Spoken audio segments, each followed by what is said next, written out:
say, all right, let's be realistic.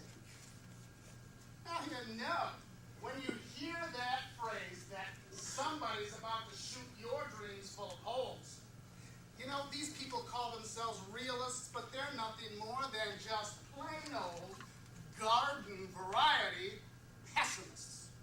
You know, just once, I'd like to hear one of them say, let's be realistic. We don't know what all our capabilities are here.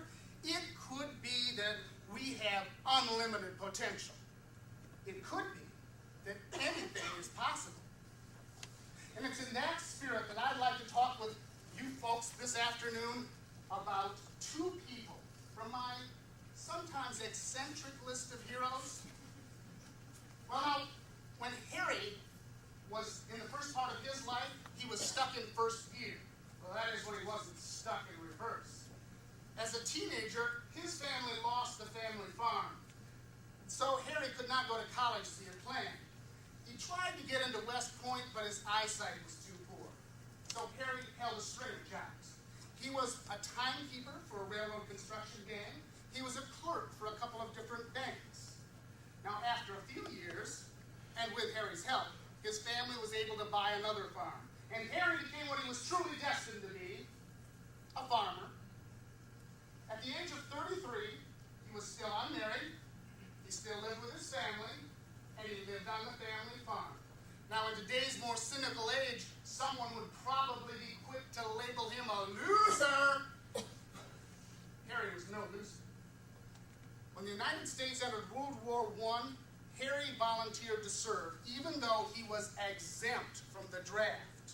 Now, this was, in those days, the National Guard still elected its officers, and Harry was elected first lieutenant. It would not be his last electoral victory.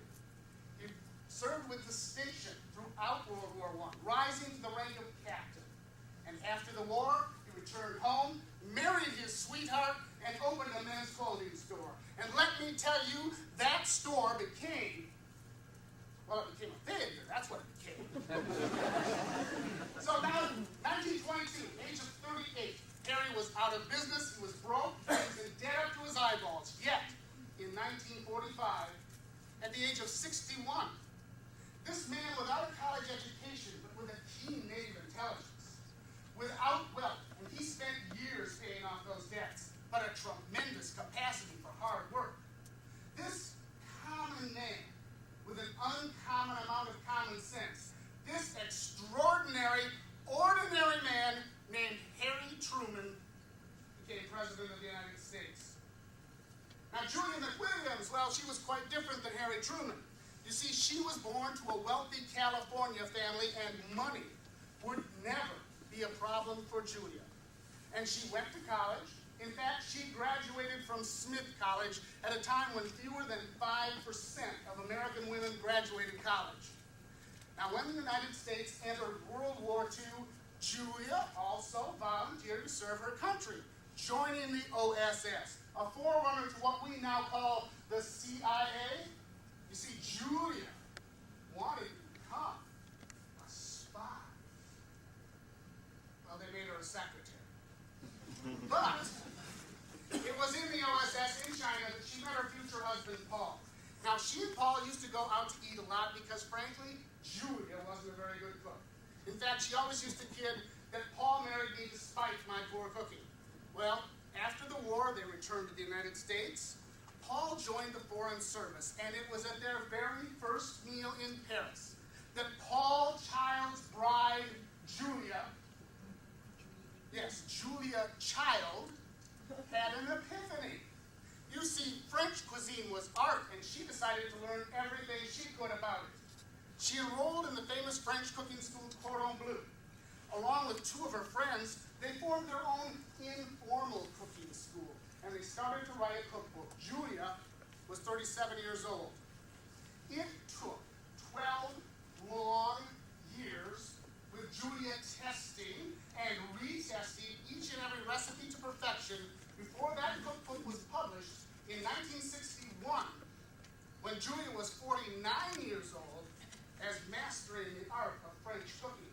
And it set the publishing world on